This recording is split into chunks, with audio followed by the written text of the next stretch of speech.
నమస్కారం. Chandu RK news కి స్వాగతం. నేను లక్ష్మి. ముందుగా హెడ్లైన్స్. శ్రీకాళహస్తీశ్వరుని దర్శించుకున్న నటి నమిత రాహుకేతు సర్పదోష నివారణ పూజలు. తెలంగాణ వరద బాధితుల కోసం నటుడు మహేష్ 50 లక్షల విరాళం. ముఖ్యమంత్రి రేవంత్ రెడ్డికి చెక్ అందజేసిన మహేష్ దంపతులు. చంద్రబాబుపై నమ్మకం లేదు, కేంద్రమే విచారణ జరపాలి. కల్తీ నెయ్యి అంశంపై మాజీ మంత్రి కాకాని. శ్రీకాళహస్తీశ్వరాలయాన్ని ప్రముఖ నటి నమిత దర్శించుకున్నారు. కుటుంబ సమేతంగా విచ్చేసిన ఆమె ముక్కంటి ఆలయాన్ని దర్శించుకున్నారు. ఆలయంలో సహస్రలింగం వద్ద ఆమె రాహుకేతు సర్పదోష నివారణ పూజలను ఘనంగా చేశారు. అనంతరం స్వామి అమ్మవార్లను దర్శించుకున్నారు. దర్శనానంతరం గురు దక్షిణామూర్తి సన్నిధిలో వేద పండితులు వేద ఆశీర్వచనం అందించి తీర్థప్రసాదాలు అందజేశారు.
వరద బాధితుల సహాయార్థం పలువురు ప్రముఖులు తెలంగాణ ముఖ్యమంత్రి సహాయ నిధికి విరాళాలు భారీగా పంపిస్తున్నారు.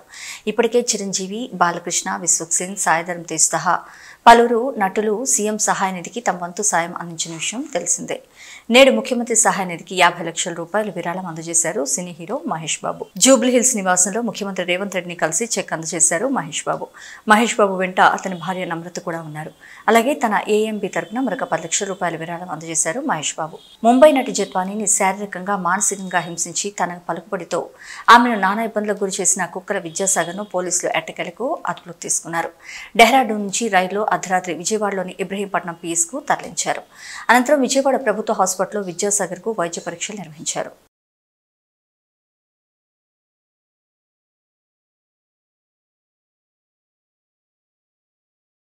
కూటమి ప్రభుత్వం ఏర్పడి 100 రోజులు పూర్తయిన సందర్భంగా ఈ 100 రోజుల్లో చంద్రబాబు నాయుడు ముఖ్యమంత్రిగా తమ పాలనలో విజయాలుగా పథకాలు పేర్లు మార్చడం, శిశుపాలుడి తప్పులు లెక్కపెట్టినట్లు జగన్మోహన్ రెడ్డి అవినీతిని, అక్రమాలను శ్వేతపత్రాలుగా చూపిస్తున్నారు. వైఎస్ఆర్ విగ్రహాలను ఎక్కడికక్కడ తొలగించారు.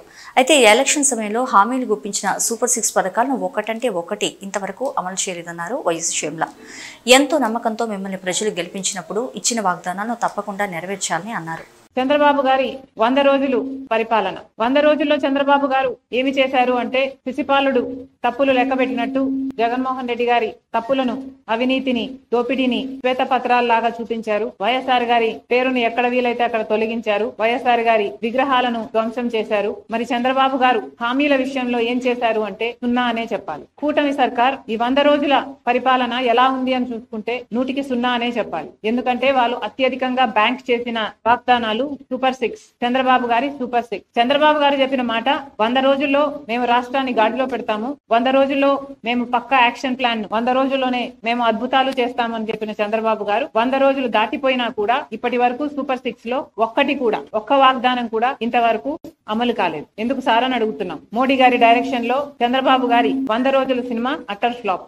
ఎవరు కూడా 100 రోజుల్లోనే అన్ని హామీలు అమలు చేయాలి అని మేము కూడా అంటం లేదు. కానీ ఒక మోసపూరిత ప్రభుత్వాన్ని దించి ఇంకో ప్రభుత్వాన్ని ప్రజలు ఎన్నుకున్నప్పుడు ఆ కొత్త ప్రభుత్వము వాళ్ళ పక్షాన నిలబడుతుందని ఎంతో ఆశగా ఓట్లేసినప్పుడు కనీసం మీరు ఇచ్చిన వాగ్దానాలలో ఒక్కటి కూడా నిలబెట్టుకోకపోవడం వెరీ డిసప్పాయింటింగ్. చంద్రబాబు గారి సూపర్ 6 లో మొట్టమొదటిది రైతులకి 20,000 రూపాయలు ప్రతి ఏడాది ఇస్తామన్నారు. అన్నదాత సుఖీభవ అనుకుంటా దాని పేరు. మరి ఎంతో మంది రైతులు కనీసం 50 లక్షల కుటుంబాలు ఈ పథకం కోసం ఇంకా ఎదురు చూస్తూనే ఉన్నారు. ఇటీవల వరదలు కూడా వచ్చాయి. చంద్రబాబు గారు చెప్పిన విషయం 7 లక్షల ఎకరాలలో నష్టం వాటిల్లింది, వాళ్ళందరికీ నష్టపరిహారం ఇస్తానన్నాడు. 17వ తేదీ లోపల అది విడుదల కూడా చేస్తానన్నాడు. ఆ 17 కాస్త దాటిపోయింది. ఇంతవరకు ఆ నష్టపరిహారమే ఇంకా ఇవ్వలేదు. ఇక సూపర్ 6 లో చెప్పిన రైతులకి 20,000 రూపాయలు చంద్రబాబు గారు ఎప్పుడు ఇస్తారో ఇంతవరకు రైతులంతా ఎదురు చూస్తూనే ఉన్నారు. ఇది కాకుండా 20 లక్షల ఉద్యోగాలు ఇస్తామన్నాడు చంద్రబాబు గారు. 20 లక్షల ఉద్యోగాలు ఇవ్వలేకపోతే 3,000 రూపాయలు నిరుద్యోగ భృతి ఇస్తానన్నాడు చంద్రబాబు. 20 లక్షల ఉద్యోగాలు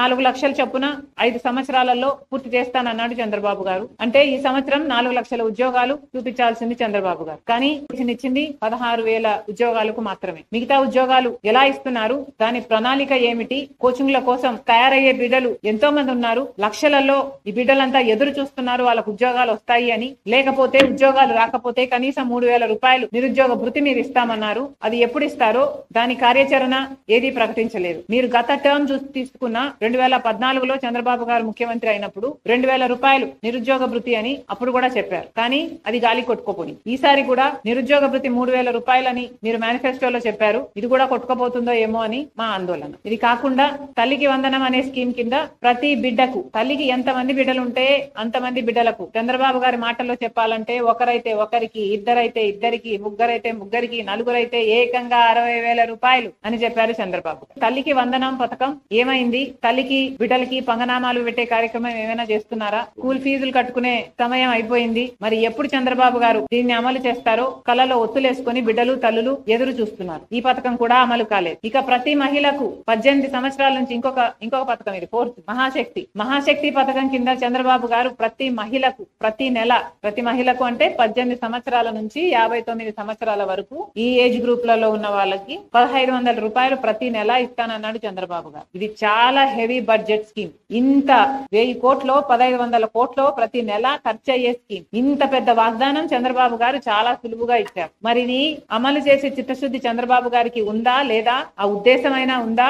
చంద్రబాబు గారు స్పష్టం చేయాలి. ప్రతి మహిళని నేను ఒక శక్తిగా చేస్తాను అని పెద్ద పెద్ద మాటలు చెప్పారు చంద్రబాబు గారు. ప్రతి మహిళకి 1,500 ఇస్తే ఆ మహిళకి భరోసా ఉంటుంది అని చెప్పిన వారు చంద్రబాబు గారు. మరి ఆ మహిళల గురించి ఆలోచన చేయాలని కాంగ్రెస్ పార్టీ డిమాండ్. ఇంకొకటి, సంవత్సరానికి 3 సిలిండర్లు ఉచితం అన్నారు. ఇప్పుడేమో దీపావళి అంటున్నారు. మొన్న కూడా ఇలాగే ఇంకొక పథకం, బస్సు ఉచితం అన్న పథకం ఇండిపెండెన్స్ డే కన్నారు. ఇండిపెండెన్స్ డే దాటిపోయింది. పక్క రాష్ట్రం తెలంగాణలో, కర్ణాటకలో వాగ్దానం చేసింది కాంగ్రెస్ పార్టీ. ఉచిత బస్సు వాగ్దానం నిలబెట్టుకుంది. మరి అక్కడ రోజుల్లోనే, వారం గడవక ముందే పక్క రాష్ట్రంలో అమలు చేయగలిగినప్పుడు మరి చంద్రబాబు గారికి ఇక్కడ ఇంత చిన్న స్కీము, ఒక 250 కోట్లు చేస్తుందేమో ఇది, ఇంత చిన్న స్కీము అమలు చేయడానికి కూడా 100 రోజులు సరిపోలేదు చంద్రబాబు గారు. ఒక మహిళ బస్సు ఎక్కితే ఆ బస్సు ఎక్కిన మహిళకు ఉచితం ఇవ్వడానికి ఇబ్బంది ఏమిటో, దీనికి ప్రణాళిక ఏమిటో మాకైతే అర్థం కావటం లేదు. కొత్త బస్సులు వేస్తారు అంటే మహిళా బస్సు అని సెపరేట్ గా పెడతారా? ఏమిటి మీ ఉద్దేశం? ఎక్కిన వాళ్ళకు ఉచితం ఇస్తామన్నారు, ఉచితం ఇయ్యొచ్చు కదా. ఎందుకంటే ఇది మహిళల భద్రతకు సంబంధించిన విషయం. పక్క రాష్ట్రంలో ఇంతకు ముందు 35 లక్షల మంది మహిళలు బస్సు ఎక్కుతుంటే ఈ పథకం వచ్చిన తర్వాత 50 లక్షల మందికి అది పెరిగింది. అంటే ఎంత మహిళలు వాళ్ళ భద్రత ఉంది కాబట్టే ఈ మార్గాన్ని ఎంచుకుంటున్నారు అంటే ప్రభుత్వం ఆలోచన చేయాలి. ఇది మంచి పథకం కాదు కాబట్టే మహిళల కోసం కాంగ్రెస్ పార్టీ డిమాండ్ చేస్తున్నాం. ఈ మధ్య చంద్రబాబు గారు చెప్తున్న విషయం, ఏ పథకం అమలు కాలేదు అని చెప్పినా కూడా చంద్రబాబు గారు డబ్బులు లేవు, రాష్ట్రం పరిస్థితి బాగలేదు అని తరచూ వింటున్నాం. కానీ చంద్రబాబు గారు, మీకు తెలుసు రాష్ట్రం పరిస్థితి, ఎన్నికలప్పుడే మీకు తెలుసు 11 లక్షల కోట్ల రూపాయలు మన రాష్ట్రానికి అప్పులు ఆ రోజే ఉన్నాయని మీకు తెలుసు. అయినా మీరు గాడిలో పెడతామన్నారు, మీరు అమలు చేస్తామన్నారు, మీకు అన్ని తెలిసి వాగ్దానాలు ఇచ్చారు కాబట్టి మీ వాగ్దానాల కోసం అవి ఫుల్ఫిల్ చేస్తారని ప్రజలందరూ ఎదురు చూస్తున్నారు. నిన్న చంద్రబాబు గారు ఒక మీటింగ్ పెట్టారట ఎమ్మెల్యేలతో. 100 రోజుల పాలనపై 100 విజయాలు అంటూ ఒక కరపత్రం రిలీజ్ చేశారట. వీటిలో కొన్ని అంశాలు ఇది వింటే ఎవరికైనా నవ్వొచ్చేయి. చంద్రబాబు గారి విజయాలు: హామీలు ఇవ్వడం 100 రోజుల విజయం అట. చేసిన పర్యటనలు కూడా 100 రోజుల విజయం అట. వరద సహాయం కింద ఇచ్చిన 25 కేజీల బియ్యం 100 రోజుల విజయం అట.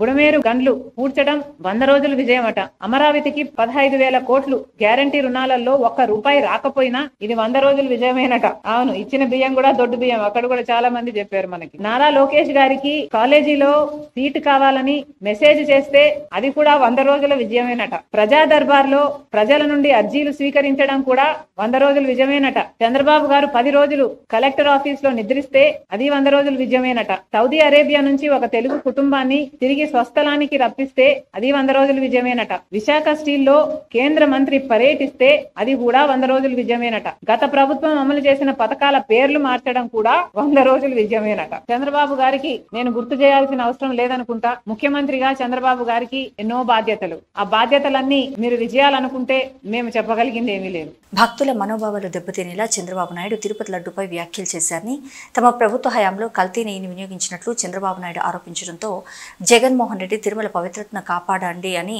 ప్రధానికి లేఖ రాస్తే టీడీపీ నాయకులు భుజాలు తడుముకుంటున్నారంటూ పేర్కొన్నారు కాకాని గోవర్ధన్ రెడ్డి. 100 రోజుల పాలనలో ప్రజలకు చేసింది ఏమీ లేకని డైవర్షన్ పాలిటిక్స్ చేస్తున్నారని మండిపడ్డారు. మాజీ మంత్రి కాకాని గోవర్ధన్ రెడ్డి కల్తీ నెయ్యి ఆరోపణలపై నిష్పక్షపాతంగా విచారణ జరపాలంటే కేంద్రం జోక్యం చేసుకుని విచారణ జరపాలంటూ కోరారు. భారత్ వెంకటేశ్వర స్వామి దేవస్థానం మీద అనేక రకాలైనటువంటి వివాదాలు ఈరోజు కమ్ముకోవడం అనేటువంటిది ఇది భక్తుల మనోభావాలకు సంబంధించి ఈరోజు పాపం గాయపడ్డాయి. చాలామంది తీవ్రమైనటువంటి ఆవేదన కలత చెందేటువంటి మనం చూస్తే రాష్ట్రానికి ముఖ్యమంత్రి అయినటువంటి చంద్రబాబు నాయుడు గారు 100 రోజులు పరిపాలించిన తర్వాత సాధారణంగా ఈ 100 రోజుల అది చెప్పుకోలేక 100 రోజులకు సంబంధించి శాసనసభ్యులందరితో సమావేశం ఏర్పాటు చేసి మనం ఈ 100 రోజుల లోపల ఏమి చేశామో చెప్పుకోలేకపోతున్నాం కాము అని చెప్పానని దానిలో భాగంగానే ఆయన అక్కడ మాట్లాడడం, ఆ తర్వాత జరిగినటువంటి పరిణామాలన్నీ రావడం జరిగింది. నిన్న జగన్మోహన్ రెడ్డి గారు హిందూ సమాజానికి సంబంధించి వెంకటేశ్వర స్వామి భక్తులకు సంబంధించినటువంటి అతి ప్రధానమైనటువంటి సమస్య కాబట్టి దీనిలో వాస్తవాలు నిగ్గు తేల్చడానికి మీరు రంగంలోకి దిగి వాస్తవాలు ప్రజలకు తెలియజెప్పండి, ఎక్కడా దెబ్బతినకుండా వైభవాన్ని కొనసాగించండి అని చెప్పి ఒక లేఖ రాశాడు.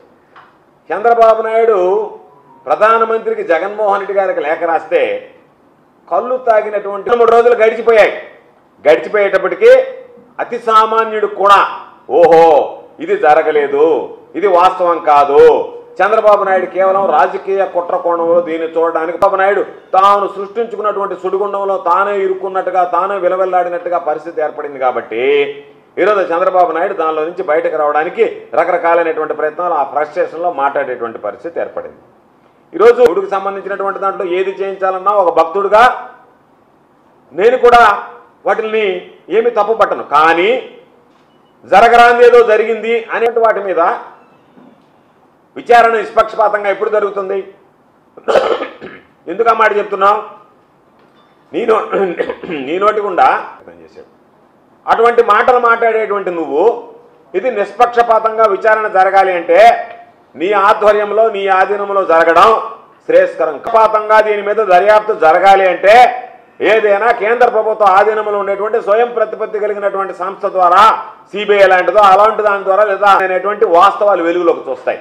ఆ విధంగా కాకుండా ఏ విధంగా అయితే తిరుమల తిరుపతి దేవస్థానం ఈవుగా ఉన్నటువంటి శ్యామలరావుని కీలుబొమ్మలాగా నీ చేతిలో పెట్టుకుని వాడిస్తూ రోజుకొక మాటతో దర్యాప్తు చేసి ఆ దర్యాప్తు ద్వారా నువ్వు లేనిపోయినటువంటి నీ అబద్ధాలు నీ నోటుకుండా వచ్చేటువంటి మాటల్ని అధికారుల నోటుకుండా చెప్పించి నిజం చేయాలనేటువంటి ఒక దుర్మార్గమైనటువంటి ప్రక్రియ.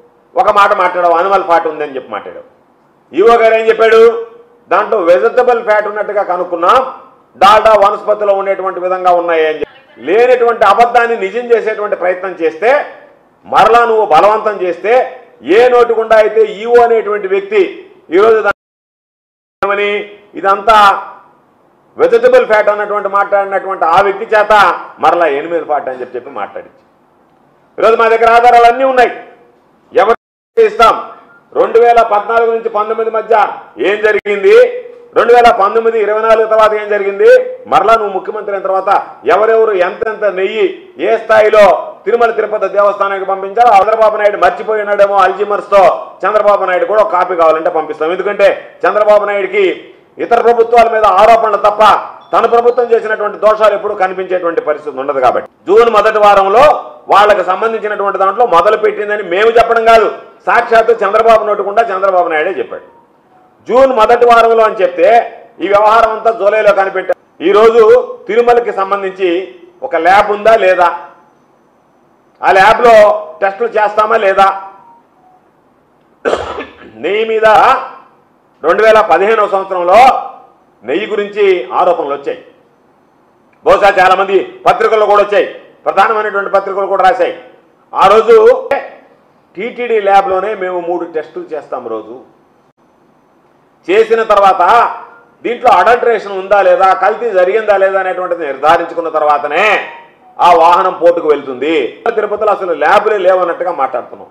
ఆ రోజు నువ్వు అధికారంలో ఉన్నప్పుడు మీ అధికారులు చెప్పినటువంటి దానికి భిన్నంగా ఈరోజు నువ్వు మాట్లాడుతున్నావు అంటేనే నీకు దురుద్దేశం ఉంది అని చెప్పని స్పష్టంగా అర్థమైపోయింది.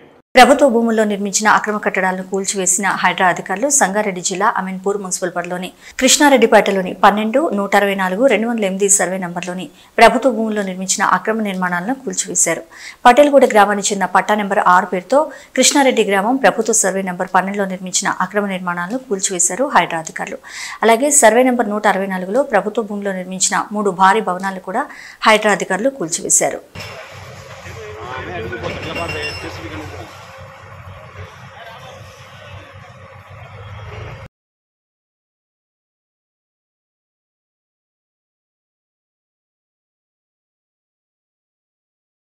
కేంద్ర ప్రభుత్వం తీసుకున్న జమిలీ ఎన్నికల నిర్ణయాన్ని వ్యతిరేకించడం మానేసి తెలంగాణ రాష్ట్ర ప్రభుత్వం పార్టీలకు అతీతంగా మద్దతు ఇవ్వాల్సిన బాధ్యత ఉందని మహబూబ్ నగర్ పార్లమెంట్ సభ్యురాలు డికే అరుణ అన్నారు. సికింద్రాబాద్ లో అసెంబ్లీ ఇన్ఛార్జి సారంగపాణి ఆధ్వర్యంలో జరిగిన భాజపా సభ్యత్వ నమోదు కార్యక్రమానికి ఆమె హాజరై ఇంటింటా తిరుగుతూ సభ్యత్వ నమోదు జోరుగా చేయించారు. ఈ సందర్భంగా ఆమె మాట్లాడుతూ భాజపా పట్ల ప్రజల్లో ఉన్న ఆదరణ క్రమంగా పెరుగుతుందని, స్వచ్ఛందంగా సభ్యత్వ నమోదు చేయించుకునేందుకు ప్రజలు భారీగా ముందుకు తరలివస్తున్నట్లు తెలిపారు. జమిలీ ఎన్నికల విషయంలో కేంద్ర ప్రభుత్వం ముందడుగు వేయగా కాంగ్రెస్ వ్యతిరేకించడం సరైన చర్య కాదని అన్నారు.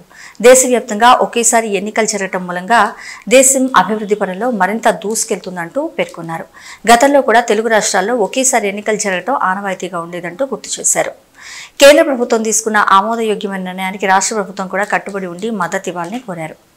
గ్రామీణ స్థాయి నుండి దేశ స్థాయి వరకు ప్రతినిత్యం ఎన్నికలు జరుగుతుండడం దేశ అభివృద్ధికి ఆటంకంగా మారిందని, దీంతో కేంద్ర ప్రభుత్వం జమిలీ ఎన్నికల వైపు మొగ్గు చూపుతున్నట్లు తెలిపారు.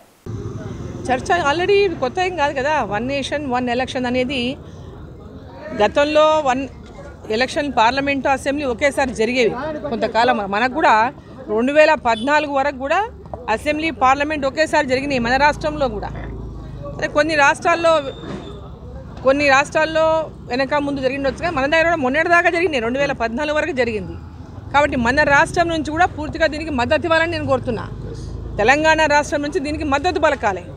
పార్టీ వేరు కదా అని చెప్పి ఈరోజు రాజకీయం చేయడానికి ప్రయత్నం చేయకూడదు. ఈ రాష్ట్ర ప్రభుత్వము కాంగ్రెస్ పార్టీ 1 నేషన్ 1 ఎలక్షన్ అనేది ఈరోజు ఎలక్షన్లతో ప్రతి సంవత్సరం 5 సంవత్సరాలు కంటిన్యూస్గా ఏదో ఎలక్షన్ రావడం వల్ల అభివృద్ధికి పూర్తిగా అడ్డంకిగా తయారైన ఎలక్షన్లు, ఒకసారి అసెంబ్లీ ఎలక్షన్లు, ఒకసారి పార్లమెంట్ ఎలక్షన్లు, ఒకసారి లోకల్ బాడీ ఎలక్షన్లు, గ్రామ పంచాయతీ ఎలక్షన్లు, ఎంపీటీసీ జడ్పీటీసీ ఎలక్షన్లు, మున్సిపాలిటీ ఎలక్షన్లు, ఇట్లా దానివల్ల అభివృద్ధి అనేటటువంటి దానికి ఆటంకం ఏర్పడతా ఉంది. దేశవ్యాప్తంగా ఒకేసారి ఎన్నికలు జరిగితే అభివృద్ధి పదంలో 5 ఏళ్లకోసారి ప్రజల దగ్గరికి వెళ్తారు అందరూ. ఆ తర్వాత ఎన్నికల తర్వాత రాజకీయాలకు అతీతంగా దేశం అభివృద్ధి, రాష్ట్ర అభివృద్ధి, గ్రామాభివృద్ధి పైనే ఫోకస్ ఉండాలనేటటువంటి లక్ష్యంతోన 1 నేషన్ 1 ఎలక్షన్ అటువంటి ఒక దిశను కేంద్ర ప్రభుత్వం అంటే భారతీయ జనతా పార్టీ ఎన్డీఏ ప్రభుత్వాలు తీసుకుని దానికి అనేక ప్రభుత్వాలు గతంలో కూడా ఈరోజు ఇప్పటికిప్పుడు కాదు, గత 2019 నుంచి 24 వరకు కూడా మధ్యలో ఈ డిస్కషన్ వచ్చింది. అప్పుడే రాష్ట్రపతి గారికి దీనిపైన ఒక కమిటీ వేస్తారు, దానిపైన రిపోర్ట్ ఇచ్చిన నేపథ్యంలోనే అధికారంలో లేనటువంటి పార్టీలు మాట్లాడడం పరిపాటి. అధికారంలో లేనటువంటి పార్టీలు అధికారం ఉన్న పార్టీలపైన ఎప్పుడు కూడా ఇటువంటి వ్యాఖ్యలే చేస్తాయి. దాంట్లో ఏమి కొత్త ఏం లేదు. ఇది వాళ్ళు చేసే వ్యాఖ్య ఎవరు మామూలుగా వాళ్ళ అధికారంలో ఉంటే ఒక వ్యాఖ్య ఉంటుంది, ఇతరుల అధికారంలో ఉంటే ఒక వ్యాఖ్య ఉంటుంది. ఈరోజు భారతీయ జనతా పార్టీ ఎన్డీఏ ప్రభుత్వం ఈ నిర్ణయం తీసుకున్నది కానీ దాన్ని వ్యతిరేకించాలా. అది మంచిదైనా ఏమైనా ప్రజలకు మేలు చేసేదైనా వ్యతిరేకించడమే లక్ష్యం. ప్రతిపక్షాల లక్ష్యం ఏముంటుంది? ఏ మంచి కార్యక్రమం అయినా కూడా దాన్ని వ్యతిరేకించాలంతే. అదే లక్ష్యంతో పనిచేస్తుంది. సిద్దిపేట కలెక్టరేట్ కార్యాలయం ఎదుట రైతు రుణమాఫీ చేయాలని రైతులు ధర్నా నిర్వహించారు. అనంతరం కార్యాలయంలోని ప్రజావాణిలో భాగంగా వెంకటాపూర్ గ్రామానికి చెందిన సుమారు 80 మంది రైతులు తమకు రుణమాఫీ కాలేదని వినతిపత్రం అందించారు. ప్రభుత్వం 2 లక్షల వరకు రుణమాఫీ చేసినా ₹1,00,000 లోన్ ఉన్నప్పటికీ కొందరు రైతులకు ఇప్పటి వరకు రుణమాఫీ కాలేదని రైతులు ఆవేదన వ్యక్తం చేశారు. ప్రభుత్వం ఎలాంటి షరతులు లేకుండా రైతులందరికీ రుణమాఫీ చేయాలని రైతులు డిమాండ్ చేశారు. ఈరోజు మా సిద్దిపేట రూరల్ మండలం వెంకటాపూర్ గ్రామం నుండి సుమారుగా 100 మంది రైతులం ఈరోజు ప్రజావాణిలో కలెక్టర్ గారిని కలిసి మా రైతుల యొక్క బాధను వినిపించడానికి వచ్చినాం. నా పేరు బండి శ్రీకాంత్, మాది వెంకటాపురం. నేను కూడా వ్యవసాయ కుటుంబానికి సంబంధించినటువంటి వ్యక్తినే. ముఖ్యంగా మా గ్రామంలో రుణమాఫీ జరిగినటువంటి 100 మంది రైతులం అందరం కూడా ఇక్కడికి వచ్చినాం. దానికి గల కారణం ఏంటంటే ఈరోజు రుణమాఫీ కాని వల్ల అందరం కూడా అగ్రికల్చర్ ఆఫీసర్ని అడిగితే ఇది బ్యాంక్ అధికారుల దగ్గరనే సమస్య ఉందని చెప్తారు. బ్యాంకులకు వెళ్తే ఇది అగ్రికల్చర్ ఆఫీసర్ల దగ్గరనే సమస్య ఉందని చెప్తారు. మరి మేము బ్యాంకులకు వెళ్ళినా అగ్రికల్చర్ ఆఫీసర్ దగ్గరికి వెళ్ళినా ఎక్కడ కూడా మాకు సమాధానం లభించట్లేదు అనేటువంటి ఉద్దేశంతో మరి ప్రజావాణిలో మా యొక్క బాధను వినిపించుకోవడానికి ఇక్కడికి వచ్చినాం. మరి అధికారులను కూడా కలిసినాం. ఇక్కడ ఉన్నటువంటి అధికారులతో ఒక అగ్రికల్చర్ ఆఫీసర్ని మా వెంకటాపూర్ గ్రామానికి పంపిస్తే మా యొక్క సమస్యలన్నింటినీ కూడా చెప్తాం, వెంటనే సమస్యలు లేకుండా మా రుణమాఫీని చేయమని చెప్పి వారికి మా యొక్క వినతిని అందించడం ఈరోజు మా గ్రామం నుండి. ముఖ్యంగా ఈ రాష్ట్ర ప్రభుత్వాన్ని, ఈ కాంగ్రెస్ గవర్నమెంట్ని, రేవంత్ రెడ్డి గారిని కొన్ని విషయాలు అడుగుతా ఉన్నాం. అయ్యా రేవంత్ రెడ్డి గారు, మీరు రుణమాఫీ చేస్తా అన్నారు. ఆంక్షలు లేకుండా రుణమాఫీ చేస్తే ఇవాళ రైతులందరికీ కూడా మంచి జరిగేది. కానీ మీరు ఆ దేవుడి మీద ఈ దేవుడి మీద 100 రకాల హామీలు ఇచ్చినారు, అనేక రకాల ఒట్లు పెట్టినారు. కానీ అరాకొర రుణమాఫీతోటి ఆర్భాట రాజకీయాలతోటి ఈరోజు మా ప్రజల యొక్క రైతుల యొక్క గొంతులు కోసిన రేవంత్ రెడ్డి, ఇది మీకు చాలా తప్పు. ముమ్మాటికి మా రైతుల యొక్క ఉసురు తగులుతుంది, మా రైతుల యొక్క బాధ తప్పకుండా నీకు తగులుతుంది అని చెప్పి మా రైతుల పక్షాన మీ అందరికీ కూడా తెలియజేస్తూ ఉన్నాం. ముఖ్యంగా ఈరోజు వరి నాట్లేసి 2 నెలలు అవుతుంది, కోతకు కూడా వరి చేనులు వచ్చిన పరిస్థితి కనిపిస్తున్నాయి. కానీ రైతు భరోసా పథకం కింద 7,500 రూపాయలు వేస్తా అని చెప్పి దొంగ మాటలు మాట్లాడి దొంగ హామీలు ఇచ్చి ఇవాళ మా రైతులందరినీ మోసం చేసి ఓట్లు వేయించిన దొంగ ఈరోజు మా రైతు భరోసా గురించి ఎటువంటి విషయం కూడా చెప్పట్లేదు. అదే గతంలో కేసీఆర్ గారు ఉన్నప్పుడు మాకు 5,000 రూపాయలు సకాలంలో జూన్ నెలలోనే మాకు రైతు బంధు వేస్తాడు. మేము యూరియా బస్తాలు తెచ్చుకోనికో ధాన్యం కొనుగోలు చేసుకోవడానికో అన్ని రకాలుగా ఉపయోగపడుతుంది. కానీ ఈరోజు మాకు ఆ రైతు భరోసా కింద 7,500 కాదు 5,000 రూపాయలు కూడా గతి లేదు. ఆ 500 ఇవ్వకపోగా ఈరోజు మాకు రైతు రుణమాఫీ చేయలేదు.